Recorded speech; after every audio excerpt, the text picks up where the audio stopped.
Hey folks, thanks for tuning in today. So we are going to go over some Procreate tutorial stuff. I'm going to do a series on that because people have been asking, and apparently I move a little bit too fast when I'm pushing buttons. So hopefully I can break down a Procreate tutorial into small digestible pieces. Today's is going to be this whole thing here. Brush Studio. Yeah, so if you've ever seen your brushes here and decided to accidentally click on it, that's going to take you into here. And this is all of the different settings for your brushes. And if you want to learn how you can, make your own unique brushes, just change the settings to modify the old ones, whatever, then this tutorial is for you. I'm Clay, the Techie Tattooer, and it's time to explore the iPad, or Procreate, technically. All right, folks, so this is what you're going to see when you open up Procreate. And you're going to hear cars honking outside my studio. But really, there's like so many different things that we can talk about. But today's just going to be brushes, right? And it's right up here. You got your brushes here. This is your smudge tool. This is your erase tool. This is your layers, you know, how you make new layers by hitting the plus symbol. Yeah. And then, of course, your little color wheel, color selector, palettes, all this good stuff. So we're going to actually do a whole tutorial series, probably one video on like each of these, settings. But today's video, you can see I already did a little test 7-round liner, and stick around to the end because we're not just going to be talking about how the Brush Studio works, right? Clicking on this is Brush Studio. We're not just talking about these settings. We are actually going to make our own little brush that, can be our own tattoo style thing. So you are in the right place. If this is what you want to learn how to do and you want to be self-sufficient and make your own brushes, know what you're doing. Let's get into it, folks. All right. So swipe to the left. We're just going to delete that layer and just get rid of it. We could have cleared the layer, but whatever, it doesn't matter.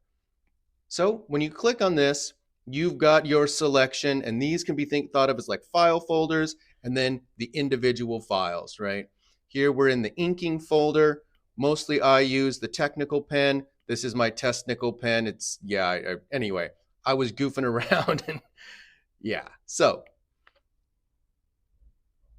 you can click on any one of these and it opens up the settings menu, which is called Brush Studio, and you can take properties and edit them. All of these brushes are absolutely editable. You click on it, make whatever changes you want, click done, boom, it's saved. The problem with that is it's a little bit dangerous to just go around and just like editing all these settings and you're not like sure how you got back to, anything. Click on drawing pad just in case you mess up, and then reset all brush settings. If you're on a default brush, that will reset your brush settings, but only if you're on a default brush. if you have one of these custom brushes like I made here, like the technical pen, and you go to this, there is no reset all brush settings because you didn't create a save point. All the default brushes come with save points.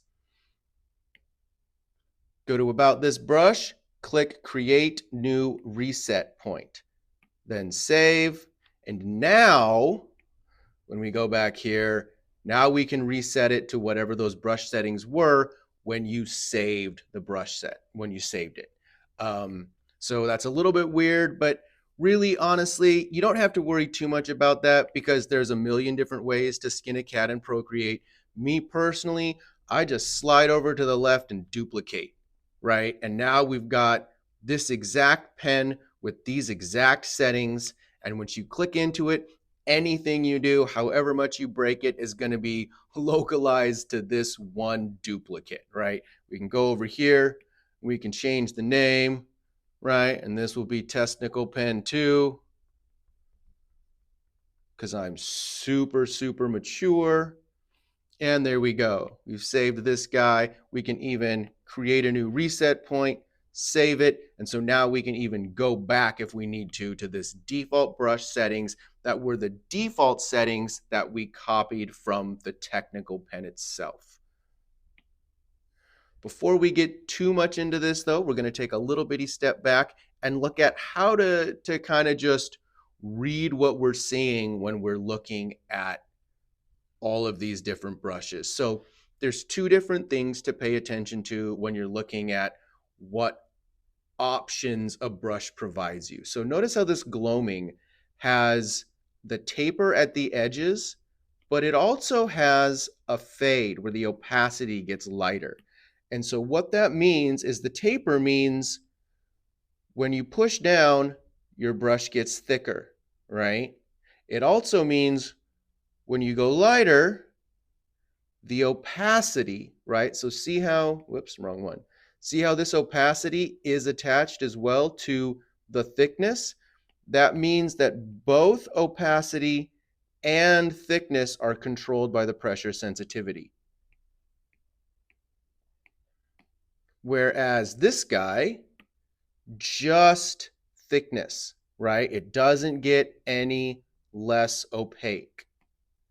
And then if we go over to like airbrushing, let's say, the size doesn't change, just the opacity, right? And so the pressure sensitivity has two different attributes that it can be attached to, and that's opacity and thickness. And so that's just something to keep in mind when you're looking at these, right? All of these are all just thickness based, right?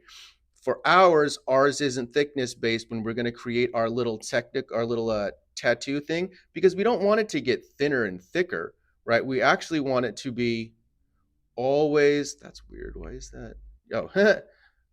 Oh, we always want it to say the same width because that's the way a tattoo needle behaves. But we do want it to go lighter when we go, right? Because we're mimicking real life situations here. Clear instead of delete. All right. So we're going to go back to our technical pen 2, and we're going to start talking about what all of these options do. Now, we're not actually going to go through all these options. I'm a total liar. I'm only going to go over the options I use because there's all kinds of crazy stuff like rendering. I don't even know what that does. Color dynamics, I kind of know what it does, and I can show you a little bit in one of the pens, like what it does, but like how to really manipulate it, it gets pretty deep pretty quick. So yeah, we're just going to go ahead and start with the strokes path here. So you've got spacing, jitter, and fall off. Fall off sucks. I never use it. It's literally the worst. It makes me want to scream. So we're going to clear our drawing pad area by clicking drawing pad. That controls this. And we're going to clear the drawing pad. Now, so no matter how much you draw, fall off makes it so that you just get this little bitty thing. And I hate that. I guess it could be useful for like doing whiskers, maybe, if that's what you wanted and you wanted to actually like, I don't know. I don't know when it could be useful. I'm not even going to lie. I hate it. I hate fall off. It makes me sad. Spacing is actually really interesting though. And we're going to use spacing when we make our own custom brush here at the end of the video. So if we go to shape, this is the shape that your brush is drawing from. Notice how these little dots are this little dot here, and then that halo around it shows that it's actually got a nice soft edge to it. And when we mess with the shape, the spacing here on this stroke path setting, we are actually just extending, or rather putting more distance between how often it lays down that circular shape, right? When there's no spacing, we've got a beautiful smooth line that we're creating. It's actually sort of like analogous to like turning up and down your voltage on your tattoo machine, right? So if we turn the spacing way, way, way up, it's like we've turned our voltage down and it's just going dot, dot, dot, dot, dot, dot, dot, dot. right? And so that's kind of what we're going to want to use when we're creating our 7-round liner. And it's just kind of fun. It's not necessarily something you're going to use for this, but it's a great setting to have available to you if you're making your own custom brushes and your own little stamp things. It could become very useful in the future if you want to start changing stuff. And then jitter, you just saw what jitter did. Now we've got everything all lined up and pretty. And jitter says chaos. And that's it. Like, that's all jitter does. It kind of gives you that cool particle effect. And so you can see how these could be really, really useful for creating all kinds of different brushes, specifically for making cool painterly effects. But, you know, just because we're not going to use it as a tattoo artist doesn't mean you shouldn't know how to use your tools, right? So, bringing us to stabilization, this is like what you're going to use. For the most part, you're just going to be messing around with stabilization unless you're making your own custom brushes. Or unless you're like a watercolor fiend and you want to be in wet mix. This is actually super cool if you like doing watercolor inking for painting. But again, not so much for tattoos, unless you wanted to do like your own spit shading style flash sheets. That'd be really cool. Maybe I should mess around with some. Okay, anyway, don't get distracted. All right, so stabilization. No, not 3D preview. Streamline, stabilization, motion filtering. Don't even use motion filtering is dumb. I don't even know what expression does. I can't figure out how to use it. All I know is that motion filtering, when you put up the amount, it's like stabilization on steroids. All right. So you could think about it as streamline helps get rid of your little like, I've got like the jitters, right? You turn that up. Notice how it didn't get rid of all of it, right? There we go. And then it gets rid of a bunch of it, right? So it kind of smooths things out, right? So streamline can be really, really nice to use if you only need a little bit of help, just making sure things aren't too shaky. It just cleans it up a little. Stabilization, however, watch this. Yoink. It like completely changes the path. So if you got stabilization turned up to max here and you're trying to draw, like it won't even let me make a little circle like this. Like, it's like, no, you can't do a tiny circle. It just completely takes over. And so stabilization is really dangerously weird. So you're going to have to play with this. This is the setting that people actually don't like in this. So if people have complaints about it, it's because they're using way too much stabilization and not just streamlining things. And so, yeah, that's right. I don't really know what pressure does, to be honest, in Streamline or how that affects it. Yeah, I don't know. That's interesting. Because it seems to affect it the same regardless. That's weird. So I'm not sure. Maybe we'll need to do a Google search and figure out what pressure does. But anyway, the only two sliders I use are amount, and that's it. You can see as we take these down and take this down, if we were to just bring motion filtering up, watch, boom, it just like turns them into straight lines. It just takes all the work, and you're like, I want to draw let me draw a circle. You just can't. Like, you can't. Motion filtering is dumb. So don't even use this. It's too strong. I have no idea when you would ever use it. It doesn't even follow where you want the pen to go.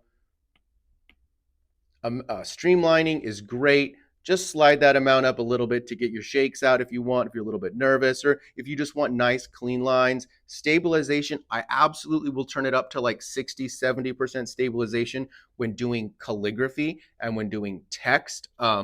Because it just makes things so clean and so nice, but you're going to have to play with that to figure out what you can find useful out of these settings.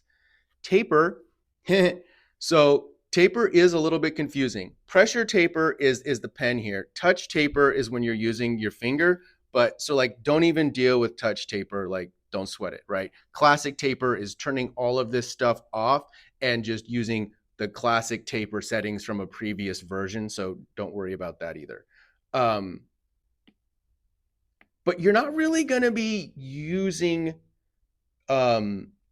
taper much, right? So like it's going to be really hard to even show you how this works. So we'll go ahead and lock these in together. So link up side tip sizes means that if I move this, that moves exactly the same. And this is, right, this is the entry point and the exit point for, so you can, man, hopefully you can see this.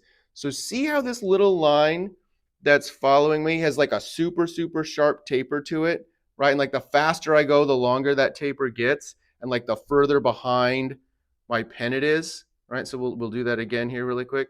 See how long and thin that taper is?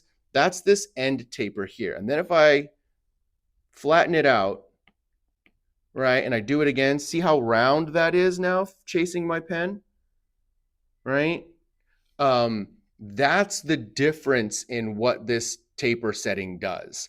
And then these are just the ways to control the, so that's like, it's such a micro movement. Like, unless you're getting deep into making your own custom brushes, it's just not even worth messing with. So that brings us to shape, because yeah, I don't use taper at all. I don't mess with it. I like leaving the basic settings of a pen or a tool the same, and then just like I don't change the shape source of a pen unless I want to create a whole new pen. And we are going to do that. You click edit, and then you can import any old image you want. Well, not any, there's rules. It needs to be a black and white image. It needs to, blah, blah, blah. But black background, white image. That's what you need. And you can import like the coolest stuff. And we'll do that later. These settings, yeah, you can mess with it, right? And they're about like randomization settings. Scatter,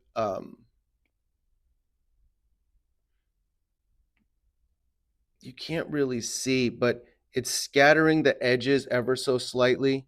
With this just being a little circle, I can actually show you. Do we? Okay, fine. Cancel. Watch.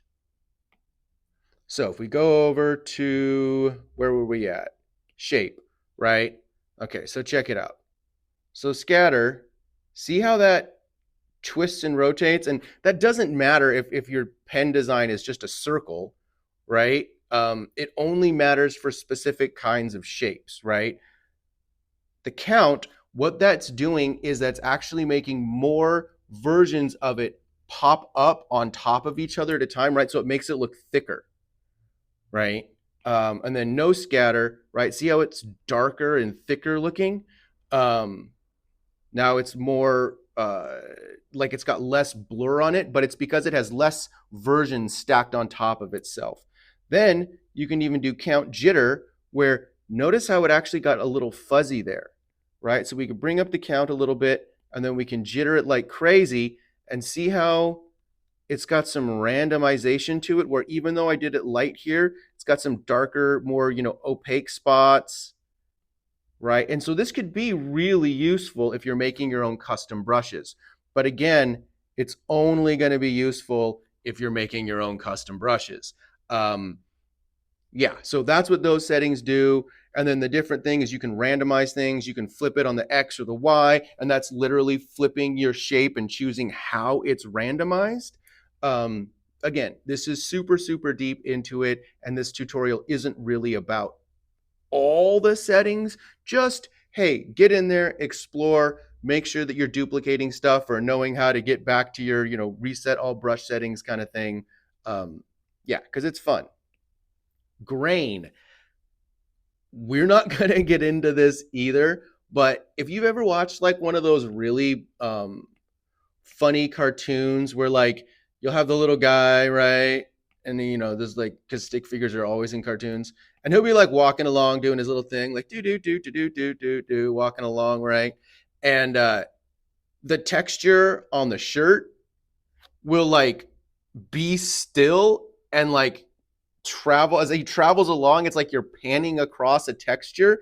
That's what this is. So like if you've got a a canvas and you're like drawing up here, right? There will always be this texture in that corner. And then if you're drawing down here, there's always going to be that texture down. So as you're drawing, it's like you're revealing the overall giant texture. And so that's what this is. And it's the difference between moving it versus the full texturized, right? Like see how this texturized thing, that's that setting I'm talking about where it doesn't move.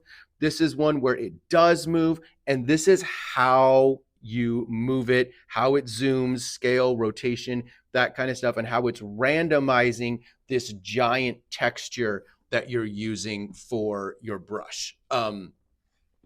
Yeah, and you'll see that in again some of the more painterly things where they've got really nice, like you could do it with brick textures. You can do it like if you've ever seen those comic brush packs where like they'll be drawing like this and like these dots will appear like out of nowhere, like an old like 1950s dither comic. This is what they're using to create those kinds of brushes, right? When you go like this and it's like revealing these cool dots that are all uniform and perfectly spaced out for you. That's here. Rendering. So I already I have no idea what rendering does. So we're going to skip past it. Wet mix is for creating watercolor style brushes. Let's go ahead and cancel this. Let's see. Do I have any watercolor brushes? Water. Kinda. Yeah. Wet sponge. Yeah, that's kind of a watercolor brush. So you see how if we draw here, right? And then if we draw over it, notice how it's like smearing together, right? Hopefully you can see that. How it's like, it's affecting, you know, these other, right? It's like kind of blending a little bit. And actually, if I turn the opacity down, we could probably see that even better. So this is your opacity slider. And so we can like slide the opacity to 50%.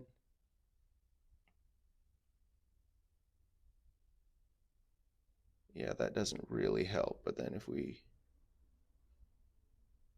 but yeah, these have, yeah, see how that blended over that, right? With a lighter piece. Those settings are in this wet mix here, right? So the pull is, I believe it's how much it actually,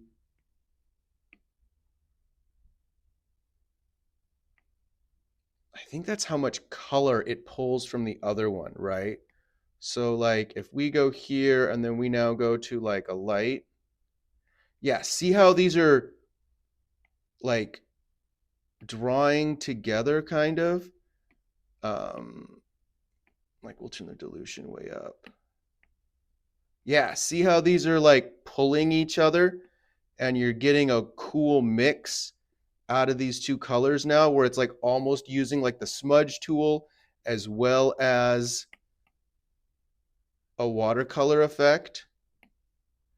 Right? Now I'm on red and yet because I'm over this, right, and my pull setting is so high,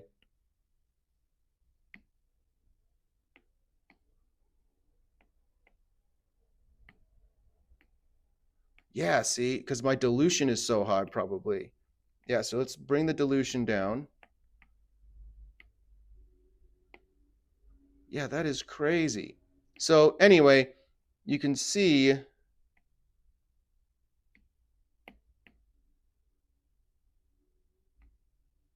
how you can change, right?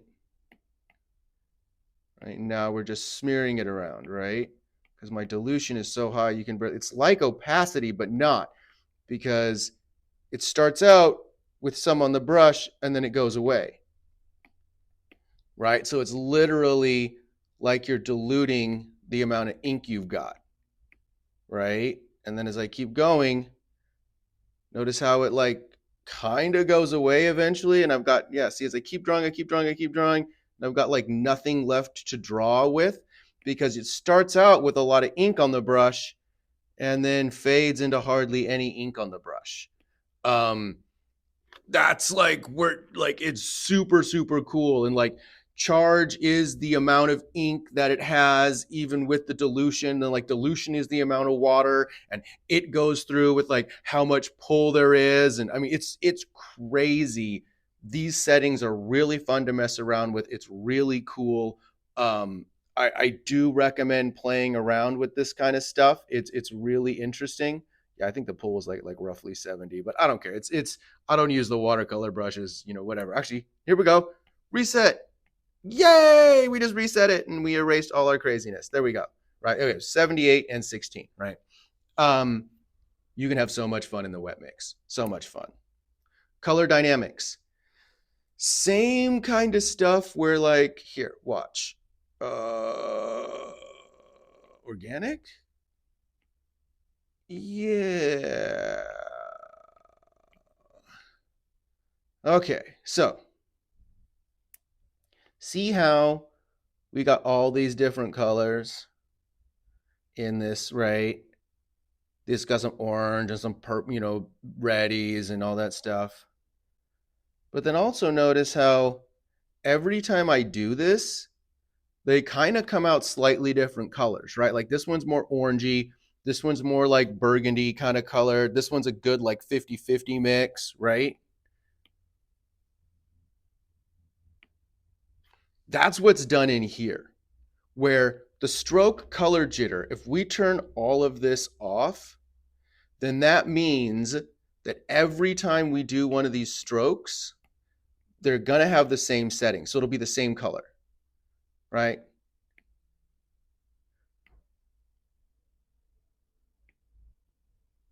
Oh, no, wait. Is it the other way around?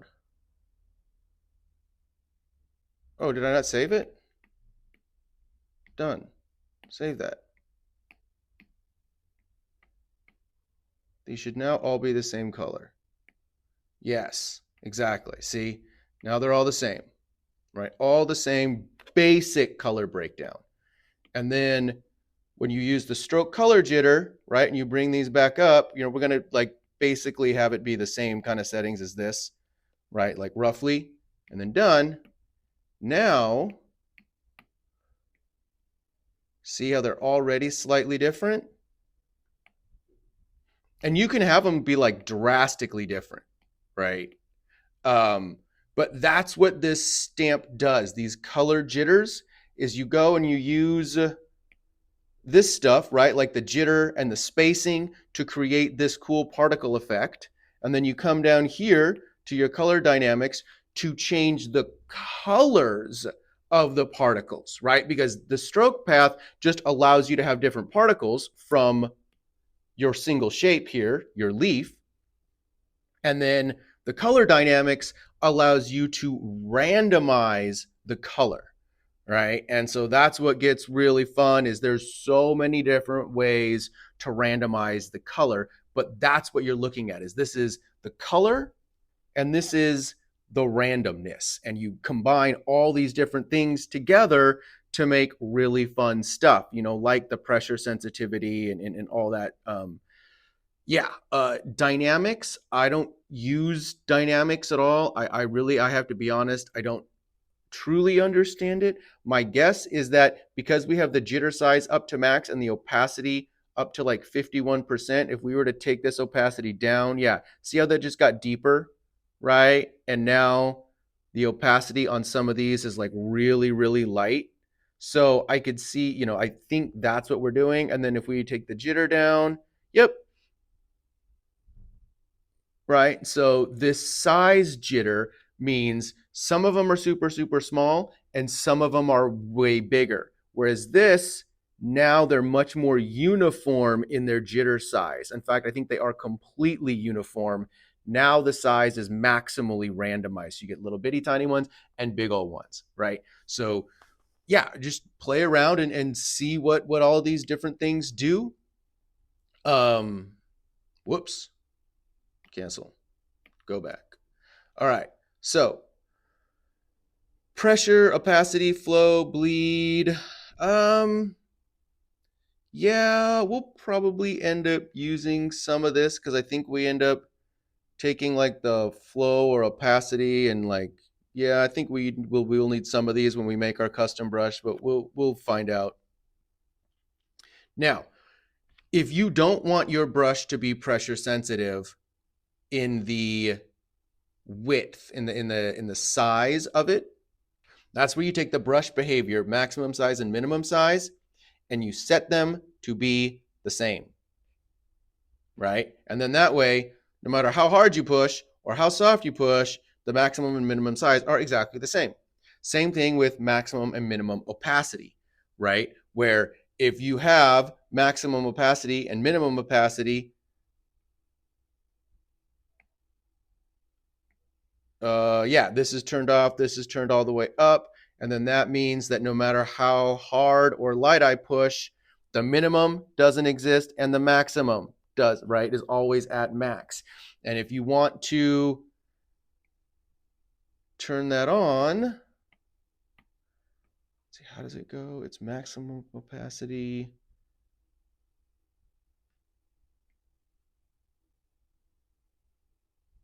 I can't remember how to.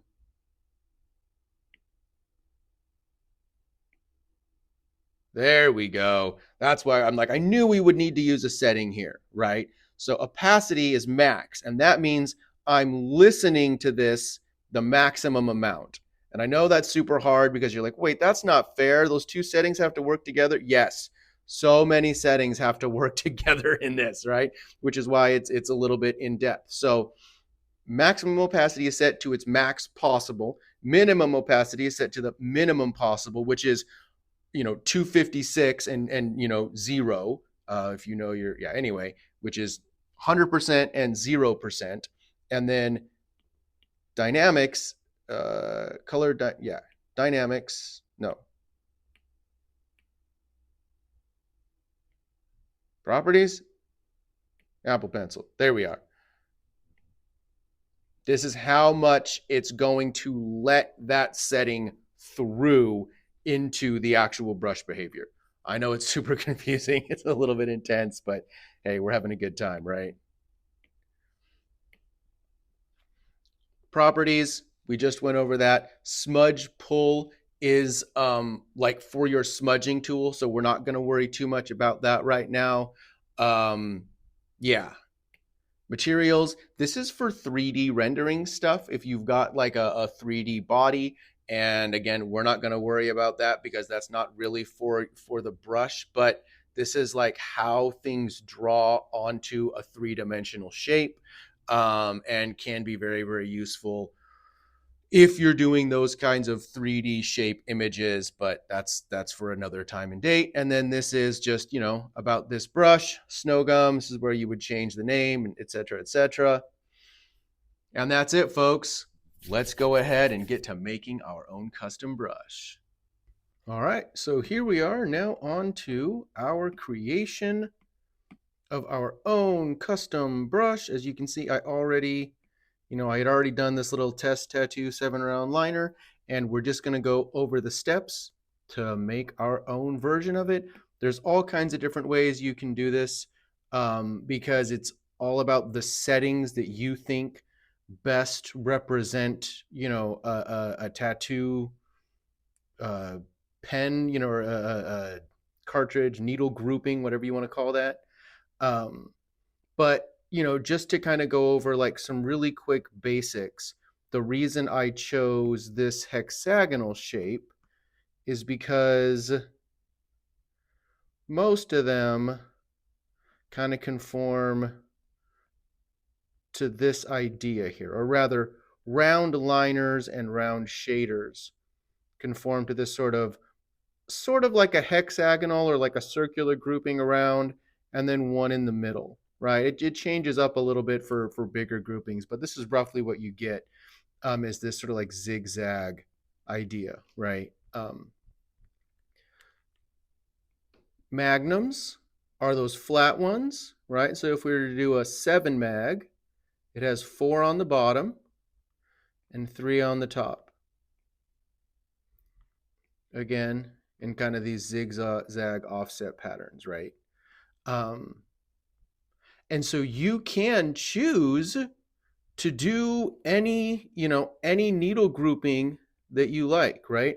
The tighter you do this grouping, this is technically more like a round shader, but if you wanted to do like a round liner, right, you would actually probably bring these in super, super close, because technically round liners, shaders have a straight needle grouping, right, that comes out of the tube, right, like that, and they're just straight. Liners curve in towards a point like this when they come out of the tube like that, right? Mags, again, are also straight. They just come straight down like that, in their little group. Um, and yeah, and so like there's this the straight mag, right? Or just like the 1M, right? The one mag, or if you've seen like a round mag or a curved mag, that's the same thing, where what they do is, instead of having this be straight and all of the needles come to the exact same length, in a curve mag, whoops,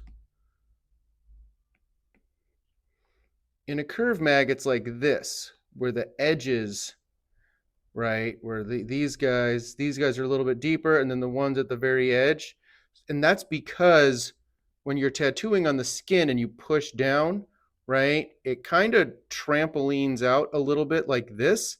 And if you were to hit it with a straight mag, or when you do hit it with a straight mag, right, you get greater pressure on these points here because they don't push down as far, right? And then this point goes, so you can actually cause damage on these edges here. And so that's why they have the curve mag that goes along with the curve of you pushing down onto the skin, and the way it just kind of trampolines, and spit on everything. Yep, that's what we want to do. Super professional. Yeah, so those are, the basic groupings that you're going to be modeling when you do your own custom brushes, if you're doing tattoo brushes. Otherwise, like, there's no freaking rules. Like, just do whatever you want. So what I ended up doing was creating this piece here, but we're going to actually go over how I created it, right? You're going to click this plus button, and I chose 400 by 400 because you're going to want a pretty small canvas, or yeah, a pretty small canvas, and you want it to be square. Well, for this example, you want it to be square. For not every example, you can use different shaped ones, but let's just start with a 400 pixel by 400 pixel square. And we're going to have this background be black. Done. And then we're going to choose a white shape. And I chose the airbrushing tool. I think it was soft airbrush, right? Yep. And depending on how hard you want the edges, that's just kind of how many times you tap, or what specific brush you end up wanting to use. That's entirely up to you. Oh, that's right. I'm going to bring in a little hexagon so I can make sure I'm all so now we're going to set this in the middle. If you wanted to get super crazy about it, you could absolutely use the canvas setting, click on your drawing guide, edit drawing guide, and you would click symmetry and then options, and then you'd want quadrant symmetry, right? Yeah, why not? Done. Done. Right, and that's going to let you know where pure middle is. And then you're just going to line up these dots and these dots to make sure it's dead set center in the middle there. And this is going to kind of let us know that maybe our little dude isn't the best. Like, there we are. And so then what we do is we just duplicate. Oh, that's too big. We're not just duplicating. We got to shrink that down.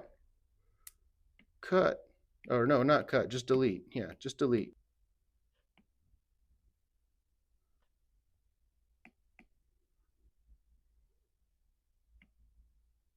That's squished to the...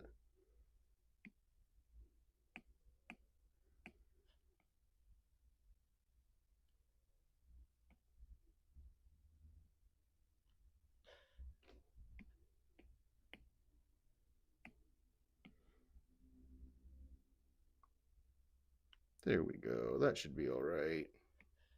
close enough anyway, just for our example, right? I always get lost in the sauce and start just trying to make everything absolutely perfect all the time. And that's not necessary for this. You guys will get the point, right? Y'all are smart. You know what's up. You can take this and do whatever you want. Because Lord knows we're just making a brush here and having fun. You can make any brush you want. Happy little clouds, man. Go Bob Ross.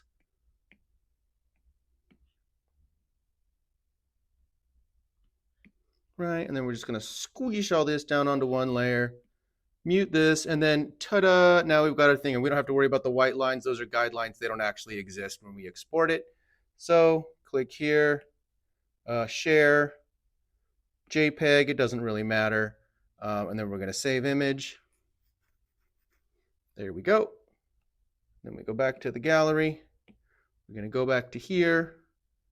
And it doesn't really matter. We could have done it in there. I just wanted a canvas to draw on. Like all the functions work inside that thing. It's just only a 400 by 400 pixel. So yeah, right. We're going to go back to our inking, and I am going to ruin our test nickel pen 2 and actually turn it into our test tattoo 7-round liner number 2.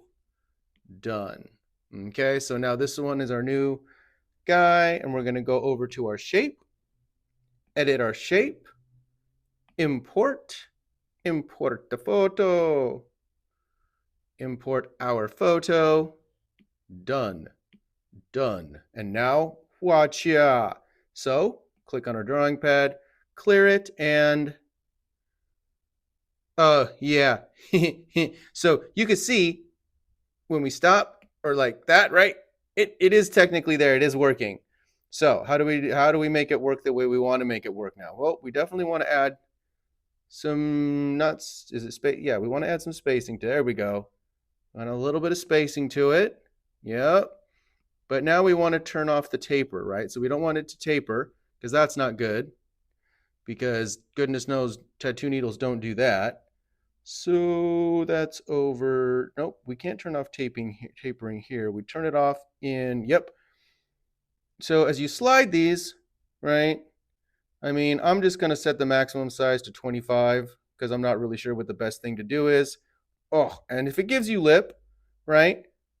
Get further away from the selector while still keeping it down. And the further away you are, the slower it moves and the more precise it is, right? So when you're right up on it, it's all like, whoa, it's fiddly. Back away. And then the more you move, the less it moves. And so you can dial in those precise amounts. Yep, maximum opacity. And then we go over to the Apple Pencil and we turn our opacity all the way up, because that's the setting that actually allows the opacity to work properly. Yeah, boom, right? Let's go ahead and say done. Oh yeah, this one's a little bit bigger. What is our setting for this guy? Let's see. 23 and 23. Okay, well, whatever. Oh, and I think it's also because if you look, our shape is smaller inside the, see how this is so much smaller? That's actually probably the main factor there. If we go here and we look at our shape, it's so much bigger within that 400 by 400, right?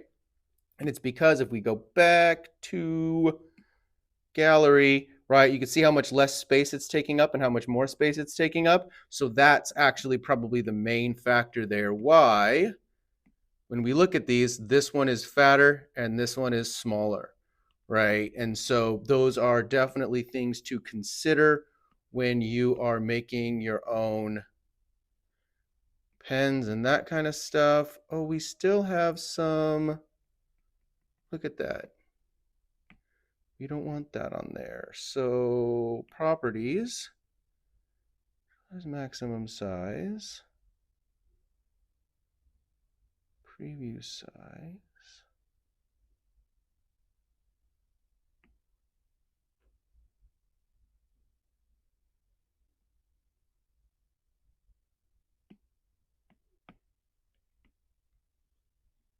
Why is it using pressure sensitivity to...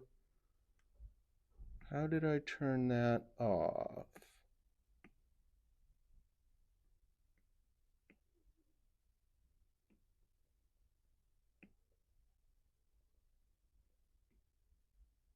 Okay, there we go.